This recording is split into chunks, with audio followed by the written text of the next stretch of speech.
చాలామంది అడగచ్చు. నిన్ననే రేవంత్ రెడ్డి గారు స్టేట్మెంట్ ఇచ్చారు, బీఆర్ఎస్ బీజేపీ ఒకటేనంట. నేను ఒకటే అడుగుతా ఉన్నాను రేవంత్ రెడ్డి గారిని. ఆ రోజు జిహెచ్ఎంసీ ఎమ్మెల్సీ ఎలక్షన్ జరిగినప్పుడు గౌతమ్ రావు గారు Bharatiya Janata party candidate, BRS Congress ఇద్దరు కూడా క్యాండిడేట్లు పెట్టలే.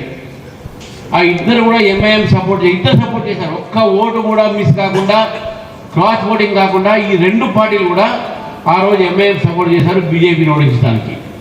మరి అక్కడ ఎవరెవరు ఒకరన్నీ చెప్పండి. కాంగ్రెస్ బీఆర్ఎస్ ఒకటే స్పష్టంగా మనకు కనబడతా ఉంది. ఎన్నిసార్లు తెలియదు కానీ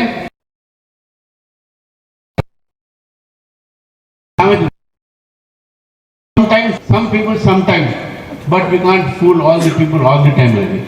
తెలంగాణ ప్రజలు రాజకీయ చైతన్యంతో ఉన్న ప్రజలు మీ నాటకాలన్నీ కూడా కనబడతా ఉన్నాయి. ఈరోజు కేటీఆర్ గారు అక్కడ నేను అడుగుతా ఉన్నాను కేటీఆర్ గారిని, మీరు చేయండి, అది ప్రజాస్వామ్యంలో అందరికీ హక్కు ఉన్నది, మీరు అక్కడ చేస్తారా ట్యాంక్ ధారణా చౌక్ ఎత్తేయాలని చెప్తే హైకోర్టు వల్ల ఆయన ధారణా చౌక్ ఉంది. మీకు ఎక్కడ ఆ ధారణా చౌక్లో మీకు ధారణా చేసే అధికారమే లేదు. ఈరోజు నీటి లీకేజ్ గురించి మాట్లాడుతున్నారు. గ్రూప్ 1 లీకేజ్ అయింది మీ దగ్గర కదా, దాని గురించి ఎందుకు మాట్లాడారు కేటీఆర్ గారని చెప్తా ఉన్నాను.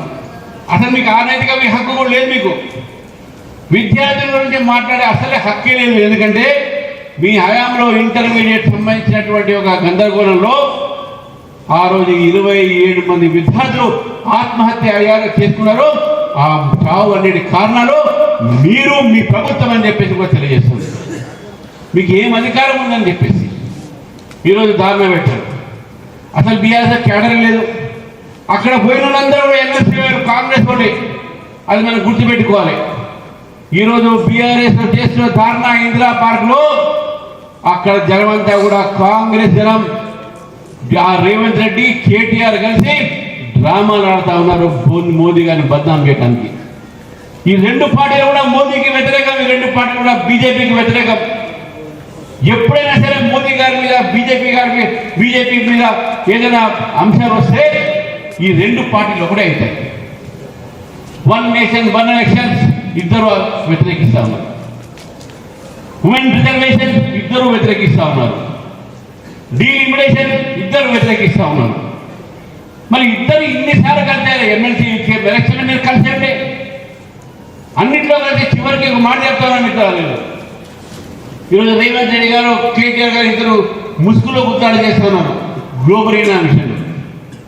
ఈ గ్లోబరీనా కంపెనీ అది ఎవరిది ఏంటి దాని మీద మాట్లాడగానే ఆ company intermediate election exams results గందరగోళం చేసిన తర్వాత 27 మంది ఆత్మహత్య చేసుకున్న తర్వాత ఆ కంపెనీని బ్లాక్ లిస్ట్ చేస్తే ఒక కొత్త పేరు పెట్టుకున్నారు, కోఎంట్ అని, COEMT కోఎంట్.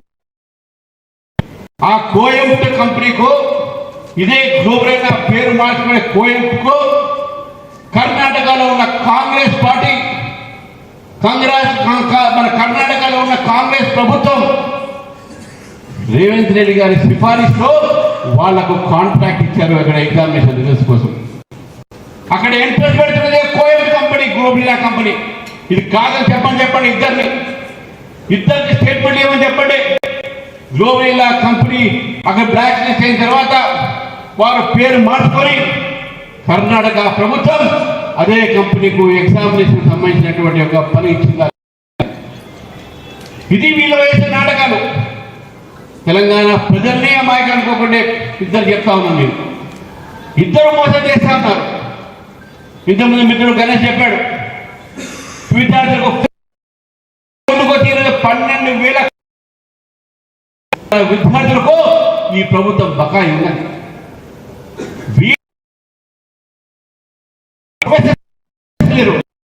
లెక్చరర్స్ లేరు.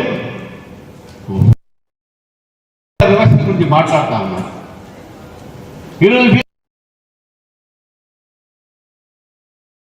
ఇప్పటి వరకు ఏడాది మీరు చెప్పేసి వీళ్ళు విద్యాసంస్థలు మాట్లాడుతూ ఉన్నారు.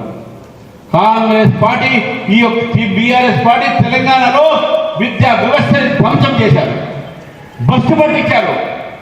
యువకులు ఉద్యోగాల కోసము 10 సంవత్సరాలు బీఆర్ఎస్ ప్రభుత్వంలో చదివి ఉద్యోగాలు వస్తాయని చెప్తే ఒక చివరికి గ్రూప్ 1 ఎగ్జామినేషన్ పెడితే అది 10 సంవత్సరాలు గ్రూప్ 1 సంబంధించిన ఒక్క అపాయింట్మెంట్ కాలేదు. మన రేవంత్ రెడ్డి గారి సమయంలో అది ఎన్నిసార్లు ఏడాదిన్నర పైగా కోట్లలో నడిచిన విషయాన్ని మనం గుర్తుపెట్టుకోవాలి. ఈరోజు వాళ్ళంటే చేశారు, వీళ్ళంటే చేశారు. వాళ్ళు యువకులను మోసం చేసి ఉద్యోగాలు ఇవ్వలేదు, వీళ్ళు కూడా యువకులను మోసం చేసి ఉద్యోగాలు ఇవ్వలేదు.